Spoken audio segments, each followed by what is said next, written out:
Good afternoon, I am Nick Liggett with WVUD News with your top stories at this hour. After receiving over 200 applications, the Office of New Student Orientation will choose 20 students to be orientation leaders. They will represent the university for 2016 school year. Aaron Boland reports. You've probably seen the posters all over campus. Be an orientation leader. Join our family. Whether it was the posters or something else, it worked. Over 200 students showed interest and submitted an application. This is the most it has ever been. I think it speaks to the nature of how important this position is and how our student leaders who have done it really cherish it and have grown a lot from it. Brittany Acosta, the project coordinator, is working with her team to narrow down the applications. She said it's hard to reject people. They look for students who will make the team stronger. We need this team to mesh. We need them to be different enough where they'll challenge each other, but similar enough that there won't be tons of conflict. And then if there is conflict, it's conflict that helps the whole team grow. People that know how to manage conflict is what we're looking for. This was one of the qualities senior Gabby Fittipaldi has, which earned her a spot on the orientation team this past summer. She's now one of the student coordinators for the program and is helping Brittany with the interview process. As a student coordinator, you're in charge of the orientation leaders, so you're helping them become the best possible person that they can be so that they can perform to the best of their abilities for these incoming students.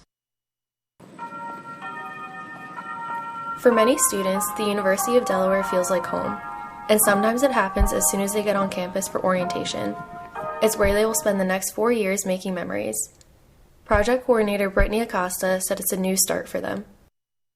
I think our orientation leaders have a big impact to be like, this is your chance to be completely and genuinely you and start over and find your place on our campus. So I think it's a big deal.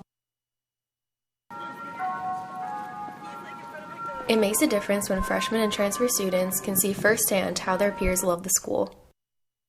They don't want me telling them how to be a successful Blue Hen. Like, they want their peers who are living it every day, who they're probably going to see in class and at campus events, showing them and mentoring and, kind of leading the way. Obviously, new students need to learn about the school, about housing, dining, safety, and classes, and the orientation leaders help them with that. Their goal is to make the orientation fun for the students and get them excited to start their college experience. For WVUD News, I'm Aaron Boland. Checking national news, the White House says the administration is considering proposing changes to selective service law that would make women eligible for the draft. White House spokesman Josh Earnest says officials at the Pentagon are deliberating on the change and will work with Congress on the review on the law. The comments came a day after Defense Secretary Ash Carter announced he was ordering the military to open all military jobs to women.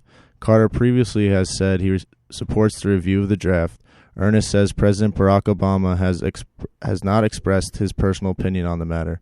The jury has found an Arizona couple guilty of imprisoning and abusing their 3 daughters in the home for months. Fernando and Sophia Richard were convicted on 3 counts of each of kidnapping and child abuse Friday. Fernando Richard also was found guilty of 2 counts of aggravated assault with a deadly weapon.